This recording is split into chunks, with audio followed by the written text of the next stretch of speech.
Përshëndetje të nderuar shikues, do jemi së bashku në edicionin informativ këtu në ekranin e kanalit 7, kundër të tjera do të ndiqni. Monopatinat janë kthyer në burim aksidentesh në rrugët e Tiranës, por jo vetëm, lëvizin me shpejtësi të lartë dhe pas një lloj kontrolli. Paketa e maleve nis të zbatohet në terren, bashkitë po identifikojnë zonat ku mund të zhvillohen investimet me fokus tek agroturizmi. Pas garës 3 mujore, finalja e ferma VIP 2 është pasuar me një mbrëmje festive, konkurrentët e quajtën praninë në fermë si një përvojë unike.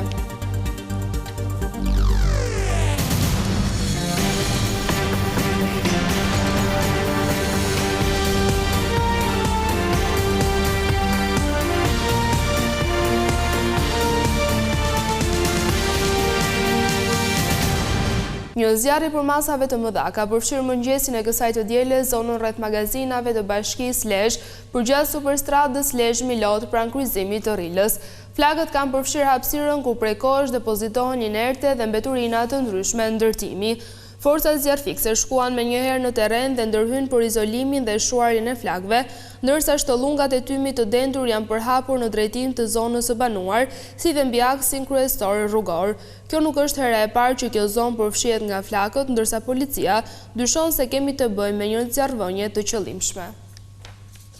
Në rrugët e Tiranës, por jo vetëm, monopatinat lëvizin me shpejtësi shumë të lartë. Drejtuesit e tyre nuk njohin asnjë rregull të qarkullimit, duke shtuar rrezikun nga aksidentet. Policia rrugore kërkon që këto mjete të pajisen me leje drejtimi.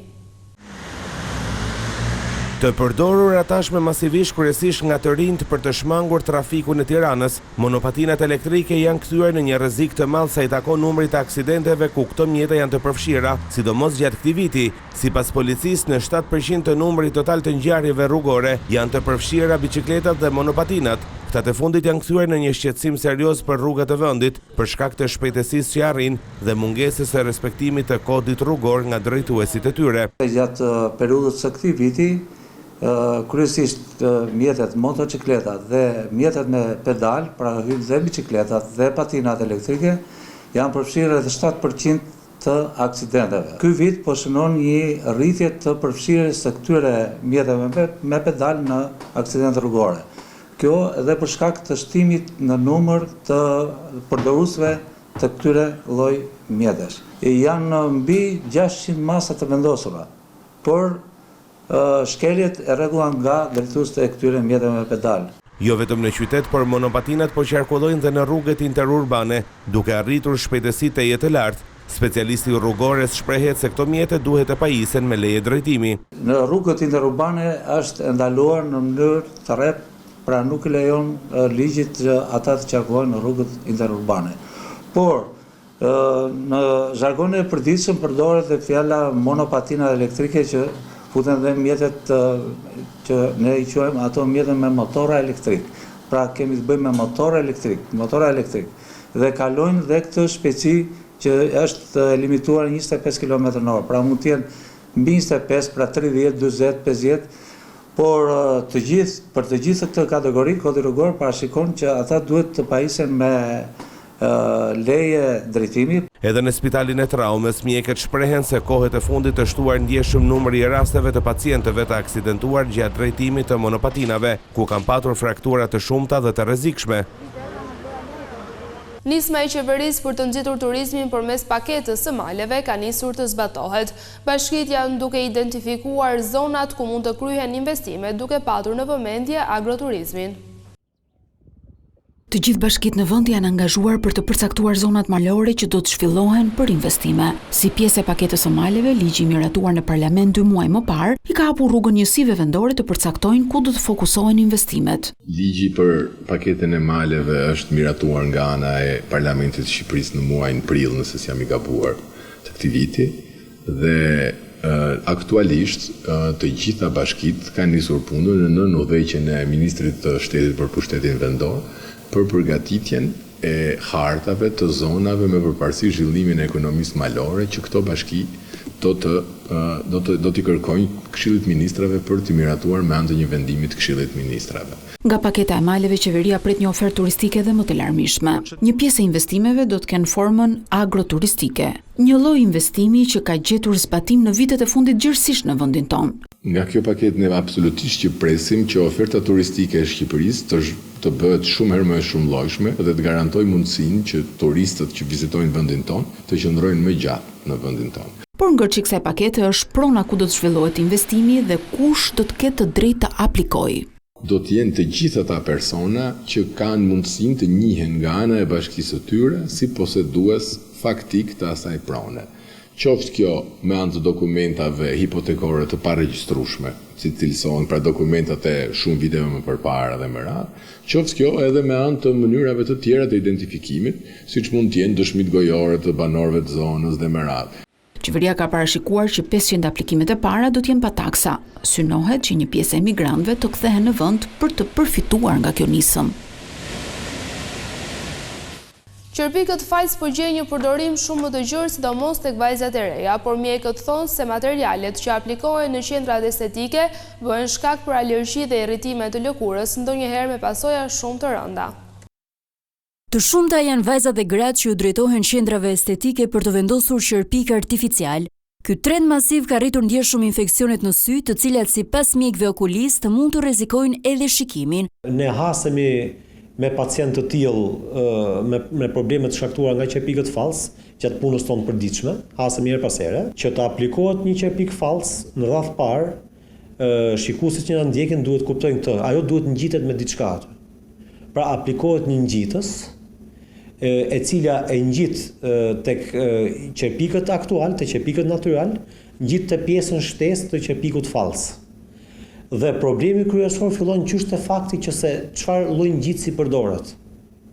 A është ky ngjitës cilësor, nëse ngjitësi nuk është cilësor deri në rënjen e qerpikëve natyral, dhe ka raste edhe në mënyrë të përhershme, sepse mund të ndëmtohet në mënyrë përhershme folikuli, pra rrënja ku del qerpiku natyral. Mjeku okulist Rubin Topi thekson se vajzat dhe gratë duhet të informohen mirë mbi rreziqet që sjell vendosja e qerpikëve artificial, ndërsa në asnjë mënyrë nuk duhet ta trajtojnë vetë pa u konsultuar me mjekun specialist. Të informohen, të shohin me kujdes, të gjejnë qendra të cilat kanë një eksperiencë shumë të mirë dhe pozitive dhe rezultate shumë të mira me këtë lloj aplikimi, në mënyrë që rreziqet që të ndodhin të gjitha këto që ne numëruam pak më parë, të jenë sa më pak.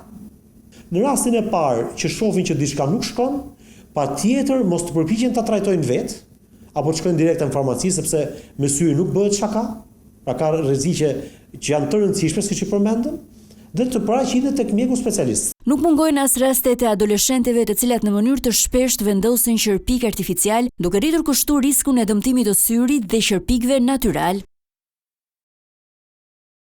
Edhe këtë sezon veror në Pogradec janë hapur qendrat verore shëndetësore. Aty ofrohet shërbim 24 orë për të gjitha emergjencat që mund të vinë nga pushuesit, ventas e ato të huaj.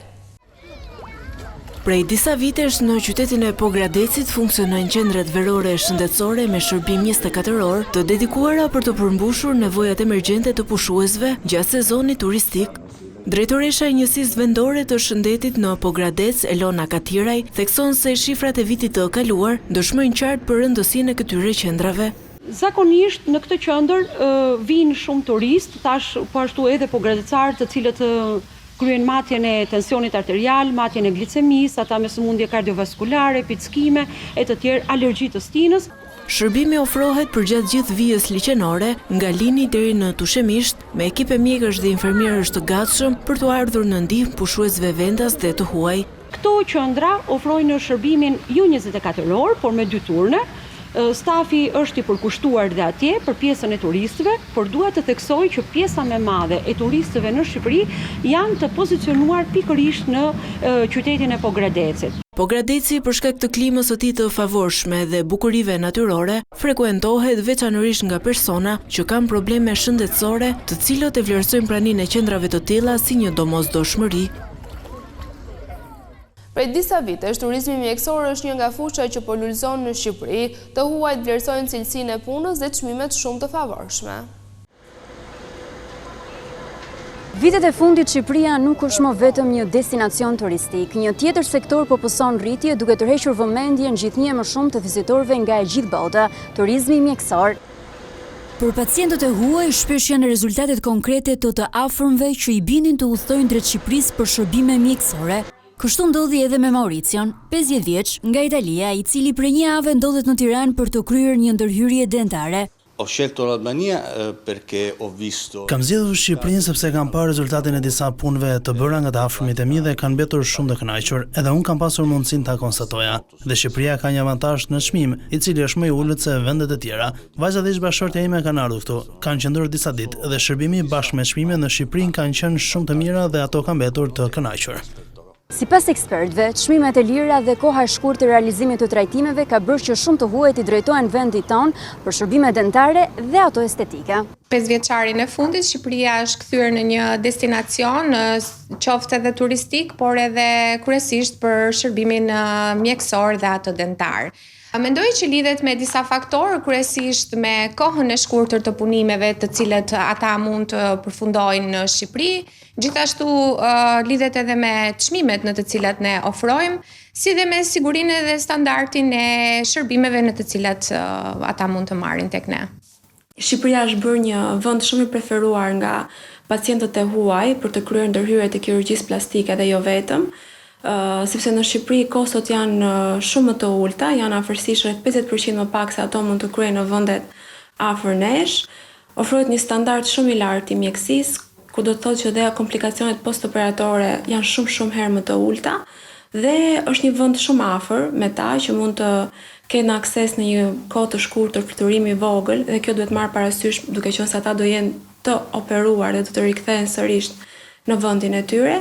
Gjithashtu e përdorin Shqipërinë edhe për të bërë pak turizëm. Të huajt vinë nga çdo vend i botës për turizëm mjekësor, por italianët janë ata që dominojnë. 10 motoristë nga vendi dhe Europa u mblodhen në Korçë duke dhuruar spektakël për 2 ditë radhëzi. Parada e tyre është shoqëruar me koncerte muzikore duke tërhequr edhe vëmendjen e turistëve.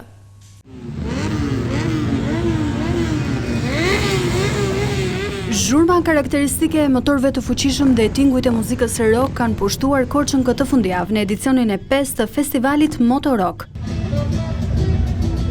Motociklistë nga vende të ndryshme të Bashkimit Evropian dhe nga trevat shqiptare u mblodhën në qytetin juglindor, ku sheshi kryesor u shndrua për 2 net me radhë në një arenë spektakolare. Emra të njohur të muzikës shqiptare, si dhe grupe të tjera rock, shoqëruan atmosferën elektrizuese. Harley Davidson, BMW, Ducati Monster, Yamaha Dragstar dhe shumë të tjerë parakaluan nëpër bulevardet e qytetit, duke marrë duar trokitjet e të pranishmëve të ardhur nga qytetet ndryshme të vendit. Pjesëmarrësit nuk kursojnë vlerësimet për organizimin dhe mikpritjen korçare. Është hera ime e parë në Shqipëri, kam bërë një udhëtim nga Gjermania, pastaj në Greqi dhe tani jam këtu. Është shumë bukur, më pëlqen Tirana, rrugët e pastra dhe Korça është shumë mikpritse, ushqimi dhe birrat janë fantastike.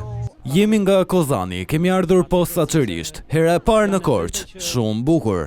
Këto janë evente që ndihmojnë qytetin, pasi shpërndahen në rrjetet sociale dhe tërheqin vëmendje. Ka ardhur shumë kush nga Shqipëria dhe jashtë. Shoh italian, grek. Edhe ne jemi shqiptar që jetojmë në Greqi, por nuk e humbasim këtë ngjarje. Motorrock tashmë është kthyer në një traditë të dashur për qytetin, duke shtuar një tjetër dimension kulturor dhe turistik për Korçën, qytetin që edhe këtë herë tregoi se dita mikpres të vibrojë dhe të jetë qendër e adrenalinës.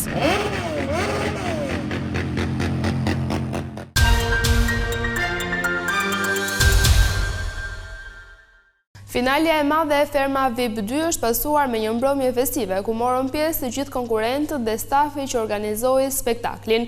Në ritmet e muzikës, rivalet e djeshëm ndan kujtimet e garës 3 mujore, duke i quajtur praninë në Fermë si një nga përvojat më të veçanta.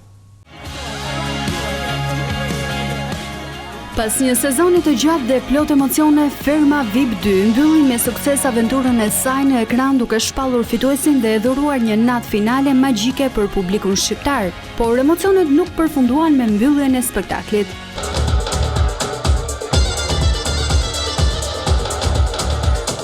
Një natë pas finales, fermerët e këtij edicioni të dytë dhe i gjithë stafi u mblodhën për të festuar së bashku fundin e këtij rrugëtimi televiziv.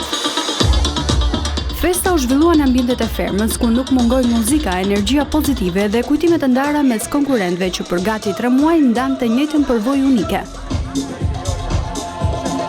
Fituesi i këtij sezoni Big Basta ishte në qendër të vëmendjes, ndërsa e cilëson këtë eksperiencë si më unike në jetës së tij dhe që do t'i shërbejë shumë. Është një format i cili të ofron mundësinë që përveç se të nxjerrësh pa karakterin tënd, është një format i cili të ofron mundësinë edhe që të jesh gjatë gjithë kohës i angazhuar me sfida, me punët e përditshme. Pra ka një relacion të çuditshëm, po aq sa të bukur edhe me natyrën. Edhe për të përmendur është fakti që jemi në zemër Tiranës. Edhe kemi një vend, një fermë të mrekullueshme, por që është përgjuar 24/7 me kamera pafund. Në fest nuk munguan as emra si Big Mama, Andueli, Randi, Andrea, Alba, Limi, Ester e të tjerë, të cilët pas daljes nga ferma duket se ruajnë lidhje të forta me njëri tjetrin. Për finalistët Ferma VIP ishte më shumë se sa një garë. Ishte një provë personale dhe një mënyrë për të rritur e për të njohur vetveten. Kjo ka vlerë sa $1 miliard, jo $1 milion. Për mua personalisht, se kam njohur veten në shumë drejtime, në pikpamjen e durimit, në aspektin e mirësisë, asaj çfarë do doja unë të isha. Eksperjenca ime në fermë ka qenë shumë jashtëzakonisht e bukur, sepse e kam njohur veten time në atë 100% Andrean emocional, punëtorin që e din të gjithë, llafezanin e të gjitha merat. Domethënë në mënyrën më të bukur e kam shijuar jashtëzakonisht shumë. Në një atmosferë të çlirës dhe plot buzëqeshje, ish fermerët reflektonin mbi eksperiencën e tyre në fermë, duke ndarë batuta, kujtime dhe momente që nuk u pan në ekran. Sezoni i dytë i Ferma VIP shënon një tjetër sukses për produksionin dhe transmetuesin Vision Plus, duke tërhequr vëmendjen e publikut javë pas jave dhe duke kthyer spektaklin në një nga më të ndjekurit e sezonit televiziv. Me festën e pasfinales u mbyll një kapitull, por padyshim për disa prej personazheve rrugtimi në skenën publike sapo ka filluar. Të nderuar shikues, ishte gjithçka e përgatitur edhe për këtë edicion informativ. Bashkëndajmë këtu, natë e mirë.